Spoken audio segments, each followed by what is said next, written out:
Okay, here we are, back again. Yes, this is again Surya Namaskar A, Sun Salutation A. However, we have reached the final part. This will be the full expression, and trust me, if you do not want to do it, you are not up to it, or it is not for you. Be grateful you've acknowledged that. Do not force yourself. Trust me, it's taken a while for me to get here, and there are some days where I'm just not up to it either. We're all human. So listen to your body today. And please, be gracious to yourself. If you try it and you fall. We all fall, we all slip, and we all make mistakes. And that's because we're human. Because we're individual and we're not robots. So this will not be done perfectly in any way, shape or form with any of us, because we are all different. There is an ideal, but that doesn't mean we all fit it. We adapt it and we work it in our own interpretation. So this is my interpretation of Surya Namaskar A, as in how my body's feeling today and how I conduct it. So the first side I'll show you, and then we'll go to the second side with a slightly more advanced, and it will be the full expression. But please be kind to yourself.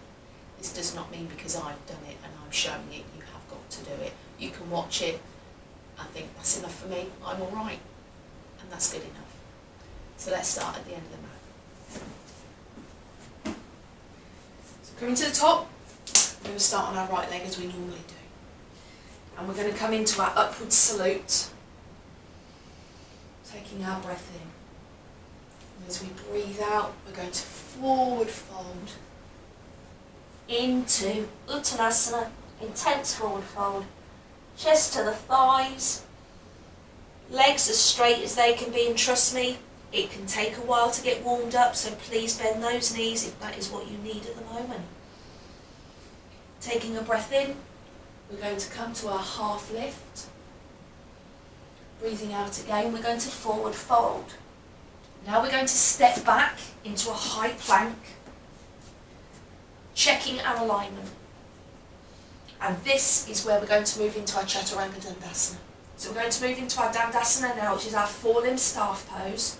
We're going to turn the eyes of the elbows forward, slightly come forward a little on the toes, and bend those elbows so they're in alignment with our ribs. This is our Chaturanga Dandasana, and then we're going to move forward and roll over the toes and up into our upward dog. Please do not panic if you cannot turn your toes over. Step, adjust, do what you need to do. Then we're going to roll back over the toes into our downward dog. And we're going to rest here for 3 to 5 breaths, taking the time to sink into the downward dog and catch our breath.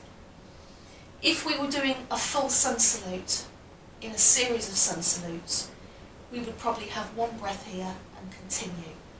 The 3 to 5 is completely normal. Take your breath, and then we have the option of stepping forward or hopping forward. So stepping forward we've all known, we've all done, we've all seen. So hop forward is to look forward to our hands, raise our toes and bend our knees. And even if it just takes a couple of hops, try it. Up to our hands, straighten the legs, and in exhalation, back to Uttanasana, our forward fold. Come up to our half salute, back down into Uttanasana, intense forward fold, and then rising up, using those legs, activating those hamstrings, keeping them strong.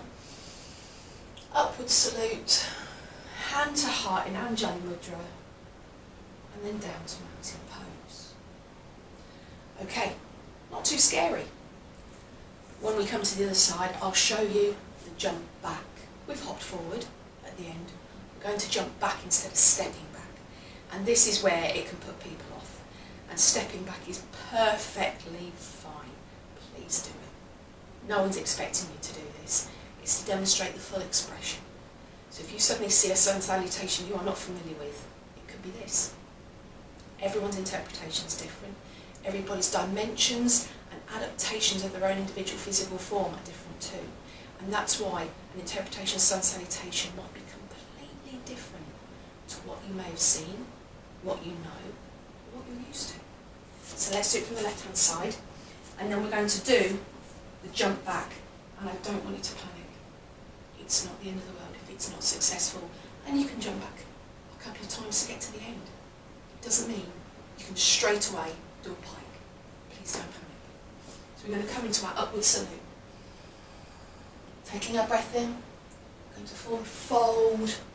On the exhale, on Uttanasana. Half lift, breathing in again. We're going to place the palms down. If those knees need to bend, please bend them. We're going to hop back, grounding the palms. And it's that scary. So we're staying in our plank. Toes are still tucked. We're going to bend the eyes of the elbows forward, coming forward into our chaturanga, rolling over the toes into our Urdhva Mukha Shavasana, our upward facing dog. Rolling back to our Ardha Mukha Shavasana, our downward dog. Find your space, find your breath, catch them both. Make sure that the elbows are strong and not locked, the eyes are facing each other, they're not twisted, and you've opened and elongated the back. You've made the side bodies long. Now again we're going to hop forward, so we're going to bring up the toes, look to the hands, bend the knees, and hop forward. Taking into our forward fold, breathing out. Taking a breath in our half lift, exhaling again, and then rolling upward into our upward salute. Hands to the heart in Anjali Mudra, and then down to mountain pose. So that is the full expression, and it can be really intense when it's done repetitively, and it's done many times in a row. It's done one breath per move. That's no expectation that is laid on it. You do not have to follow everything to the T. Work with your body. Build up your strength.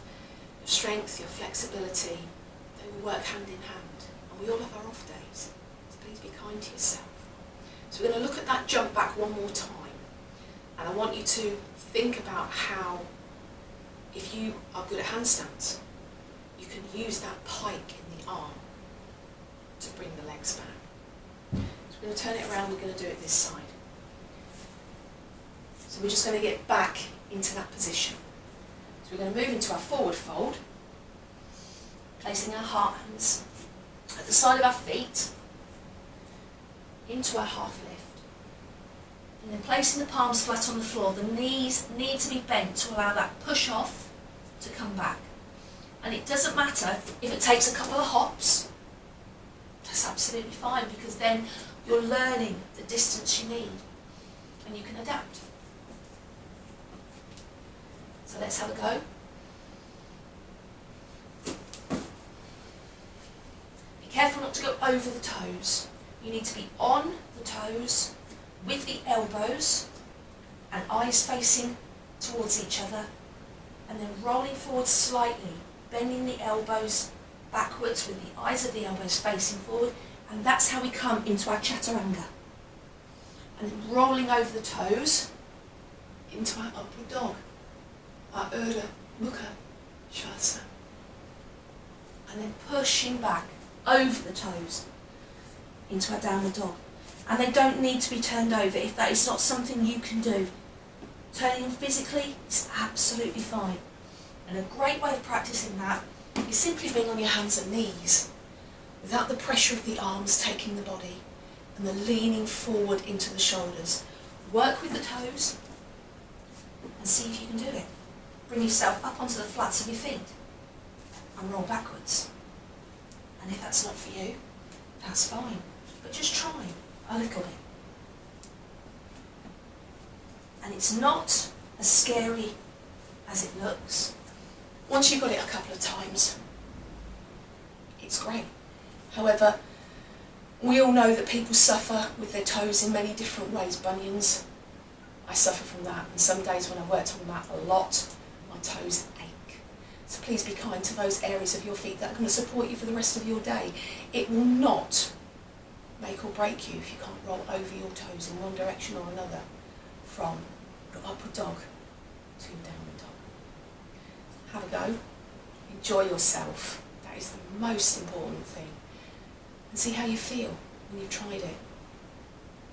Don't feel bad, feel energised. You've tried it, you probably laughed, you might have slipped, you might have been successful. Take all of those pieces of progress, work on them, apply them, and give it another go next time you're ready. Please enjoy yourself. And enjoy the good news that there will not be another Sun Salutation Surya Namaskar A class next week. I think we have covered it. Please be well. Please be positive. Please be happy.